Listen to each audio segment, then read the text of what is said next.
Hello everyone, thank you for tuning in. If you enjoy updates like this, please hit like and subscribe so you won't miss what's coming next. Let's dive into this story. Nnamdi Kanu talks about the loyalty of Simon Ekpa.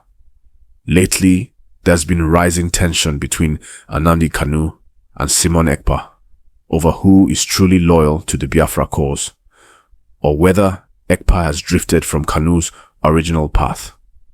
Let me walk you through what's going on, what each side is saying, and why many are watching closely.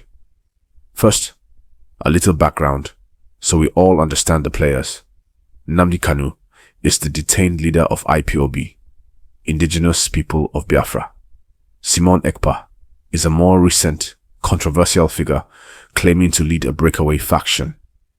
He's based abroad in Finland and had declared himself Prime Minister of a Biafra government in exile, BRGIE.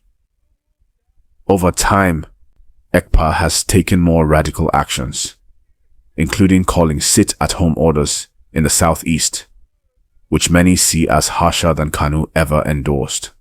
Now, the heart of this loyalty discussion. What Kanu is saying about Ekpa's loyalty. In messages from prison, Kanu has publicly questioned whether Ekpa has remained true to the movement. He even wrote a handwritten letter to Ekpa, ordering him to stop issuing sit-at-home directives and to refrain from antagonizing governors or making policies that harm people. Kanu insisted that any action Ekpa takes should go through his command, because Kanu sees himself as the central voice of IPOB. He framed the movement as not just a struggle for independence, but one that must preserve the people, not inflict hardship on them. But here's where it gets intense. Ekpa rejected the letter. He called it fake and claimed it was a misrepresentation. In his view, Kanu's detention weakens his legitimacy to order others around. He also said that until Kanu is freed, he, Ekpa, cannot accept directions from him. So loyalty in this sense becomes a question. Is loyalty unquestioning obedience, or is loyalty adherence to the cause and principles? The conflict deepens, split in strategy and identity. Over time, Ekpa has embraced a more militant tone. His sit-at-home orders have had real impact, reduced economic activity, fear among citizens who depend on daily trade. Many people in Igbo land have complained that these orders hurt ordinary folks more than helping the cause. IPOB, on its part, has publicly distanced itself from Ekpa. It claims that Ekpa has never held any position in IPOB and that many of his actions are independent and contrary to IPOB's positions. In fact, in a Finnish court, IPOB under oath disowned Ekpa, saying he is not part of IPOB structure, when Ekpa was convicted in Finland for terrorism, tax fraud, and incitement among other charges. IPOB was quick to state that the conviction belongs to Ekpa alone, not IPOB.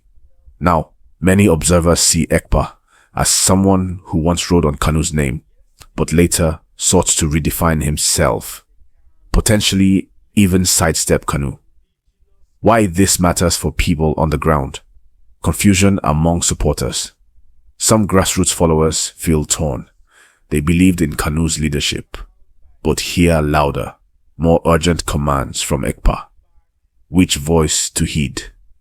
Legitimacy and authority.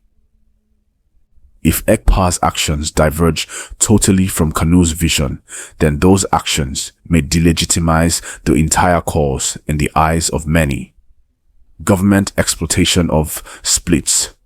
The Nigerian state may benefit from these divisions, painting the movement as fractured and leaderless, weakening any negotiating or legal position, suffering of citizens. The people in the southeast region often bear the consequences of sit-at-home directives, loss of income, delays in services, fair. The loyalty debate in practice affects their lives. My take? Loyalty is more than obedience.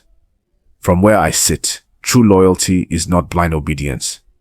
It is commitment to shared values, fairness, protection of the people, and consistent methods. Kanu's approach has often been more cautious, politically oriented, less destructive. Ekpa's approach is permissive of stronger measures. If Ekpa's actions harm the people more than they help, then loyalty is compromised, even if he claims to act for Biafra. On the flip side, demanding the release of Kanu is important, but it does not automatically give one license to override principles. So, when Kanu speaks about loyalty, he is challenging whether Ekpa has remained within the moral bounds of the struggle. We're still watching this closely. The upcoming trial of Kanu, the outcome of appeals in Finland, even potential extradition of Ekpa, all could shift the balance. Let me know if you want me to flesh out Ekpa's conviction in Finland, or how IPOB's internal politics are evolving. If you want, I can script the next 5 minutes for video as well.